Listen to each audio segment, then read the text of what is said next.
Good morning, dear student. Welcome back to my channel. Today we will start a part of speech. There are 8 part of speech in English grammar, and these part of speech are very important. The name of the part of speech: noun, verbs, pronouns, adjective, preposition, conjunction, interjection, and adverb. The first part is noun. What is a noun? The name is any particular person, place, things, idea in any sentence is called noun.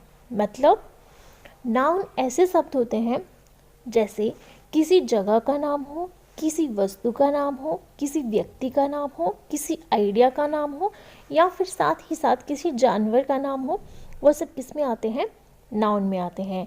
यहाँ पे कुछ example दिए हुए हैं, जैसे कि person का नाम दिया हुआ है David, Emily, he, she, Riya, Mona. ये सब नाम है व्यक्तियों के। Places Asia, Europe, India, Himachal Pradesh, ये सब किसके हैं? ये भी नाम है प्लेसेस के। थिंग्स इसमें आ जाएंगी, मोबाइल, बुक्स, पेंसिल, डेस्क, ये सब क्या है? ये सब हैं वस्तुओं के नाम।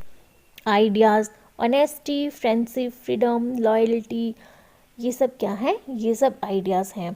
और साथ ही साथ अगर किसी एनिमल का नाम लिख, जैसे लायन, टाइगर, काऊ, ये सब भी क्या है? ये सब भी किस में आते हैं? ये सब भी नाउन में आते हैं, क्योंकि ये एनिमल्स के नाम हैं। नेक्स्ट आती है आपकी type of noun. There are common noun, proper noun, countable nouns, uncountable noun, concrete noun, abstract noun, compound noun, and last one collective noun. So first noun is common noun, a noun that refer to people or thing in general. In very simple word, ऐसे शब्द या ऐसी वस्तुएं जो कि general चीज़ों को refer करती है। एग्जाम्पल दिया उन्होंने boy, country, bridge, pen, city etcetera. तो ये जो वर्ड है, बॉयज़, हम लड़कों को बॉयज़ ही बोलेंगे, गर्ल है तो उन्हें गर्ल ही बोलेंगी, कंट्री, ये सब कॉमन वर्ड है, मतलब इनको हम बहुत कॉमनली यूज़ करते हैं, तो ये सब आ जाएंगे आपके कॉमन नाउन में। सेकंड आता है proper noun, a noun that identify a particular person, place और थिंग। मतलब ऐसी संज्ञा या ऐसे शब्द जो किसी स्पेशल पर्सन को, प्लेस को या थिंग्स को बता रही हूँ। लाइक संडे, संडे भी क्या है? एक स्पेसिफिक डे है, ठीक है। संडे को हम संडे ही बोलेंगे, मंडे को मंडे ही बोलेंगे, तो ये भी एक स्पेसिफिक डे है। और साथ में जो आपकी प्रॉपर नाउन है ना, वो कैपिटल लेटर से ही शुरू होते हैं। जब भी हम किसी भी प्रॉपर नाउन को राइट करेंगे तो वो कैपिटल लेटर से ही शुरू होगा। Next one is countable noun. इसके तो नाम से ही पता चल रहा है, काउंटेबल मतलब जिन्हें हम क्या कर सकें? जिन्हें हम काउंट कर सकें। A noun that refer to something that can be counted. ऐसे नाउन जिन्हें कि हम क्या कर सकें? काउंट कर सकें। एग्जाम्पल है पेन, पेन को काउंट कर सकते हैं। मोबाइल, मोबाइल को भी काउंट कर सकते हैं। ग्लासेस, अगर ग्लासेस रखे हो इन्हें भी इजीली काउंट कर सकते हैं। तो ऐसे बहुत सारे एग्जाम्पल हैं जिन्हें हम काउंट कर सकते हैं। मतलब जिन चीज़ों को हम काउंट कर सकते हैं वो किस में आएंगी? वो आएंगी आपकी काउंटेबल नाउन में। Next one is uncountable noun. इसके भी नाम में छिपा हुआ है अनकाउंटेबल, मतलब जिन्हें हम काउंट नहीं कर सकते। A noun that refer to something that cannot be counted and so they do not regularly have a plural form. Example milk, water, air, etc. अब जो आपका नाउन है, मतलब अनकाउंटेबल नाउन में ऐसी वस्तुएं आएंगी जिन्हें हम काउंट नहीं कर सकते, और इसमें एग्जाम्पल दिया हुआ है। जैसे मिल्क, मिल्क को हम काउंट नहीं कर सकते कि 1 2 3 कितना है, ठीक है, उसे मेज़र कर सकते हैं। वाटर, वाटर को भी काउंट नहीं किया जा सकता। एयर, यहाँ पे हम अभी बैठे हुए हैं, यहाँ पे एयर है, क्या हम उसे काउंट कर सकते हैं? हम उसे काउंट नहीं कर सकते। Next, concrete noun, a noun that refer to people and to things that exist physically and can seen, touch, smell, heard और टेस्टेड। मतलब जो कॉन्क्रीट नाउन है इसमें ऐसे शब्द और ऐसी वस्तुएं, जो कंक्रीट नाउन है इसका प्रयोग हम ऐसी वस्तुओं या फिर ऐसे लोगों के लिए कर सकते हैं जो एग्जिस्ट करती हैं, मतलब जिन्हें हम फिजिकली टच कर सकते हैं, जिन्हें छू सकते हैं। Like coffee. अब कॉफ़ी जो है, अगर हम कॉफ़ी पी रहे हैं तो जिसमें कॉफ़ी है उसको हम छू लेंगे, है ना।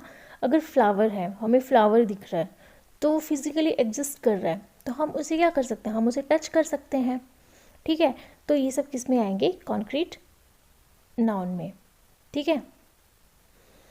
नेक्स्ट है आपका abstract noun, a noun that refer to ideas, qualities and condition that cannot be seen or touched and which do not exist physically। जो एब्स्ट्रैक्ट नाउन है वो बिल्कुल कंक्रीट के ऑपोजिट है।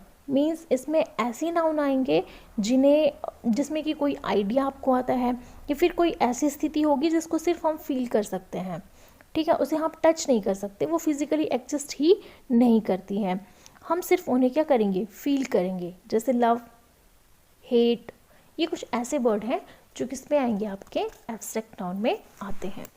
नेक्स्ट आता है compound noun, sometime 2 or 3 noun create a new noun that are joint with hyphen और separate. मतलब इसमें ऐसे नाउन आएंगे जो कि 2 शब्दों की ज्वाइंट से बनते हैं, और जिसमें 2 शब्द इकट्ठा आएंगे। जैसे एग्जाम्पल है सन इन लॉ, सन का एक अपना स्पेसिफिक मीनिंग है और लॉ का अपना स्पेसिफिक मीनिंग है। इन दोनों शब्दों के मेल से जो तीसरा शब्द बनता है वो किस में आएगा, कंपाउंड नाउन में। नेक्स्ट है स्नोफॉल। अब स्नो का भी अपना एक स्पेसिफिक मीनिंग है, इसका अपना मतलब है, जो फॉल है उसका अपना मतलब है, और जब स्नो और फॉल इकट्ठा मिल जाते हैं तो ये क्या करते हैं, एक नया शब्द बना देते हैं। जब इनसे नया वर्ड बनता है, मतलब 2 शब्दों के मेल से जब नया शब्द बन जाता है उसे क्या कहेंगे हम, कंपाउंड नाउन, ठीक है। Mail box, it is the example of compound noun. Next collective noun, a noun that refer to group of people और थिंग्स।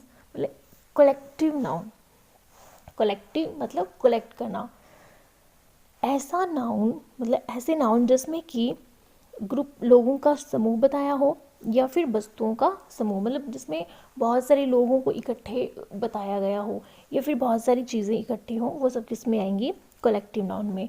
एग्जाम्पल दिया हुआ है ऑडियंस। ऑडियंस क्या है, लोगों का समूह, मतलब जहाँ पे बहुत सारे लोग इकट्ठे हुए हैं उन सबको क्या बोलेंगे, audience. Next one is family.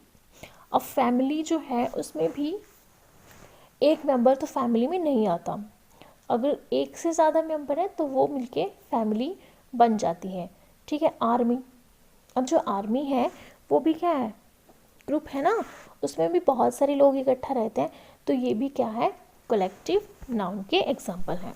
सो ये थे नाउन, और आगे की क्लासेस को देखने के लिए आप इस चैनल को लाइक और सब्सक्राइब कर सकते हैं। Have a nice day.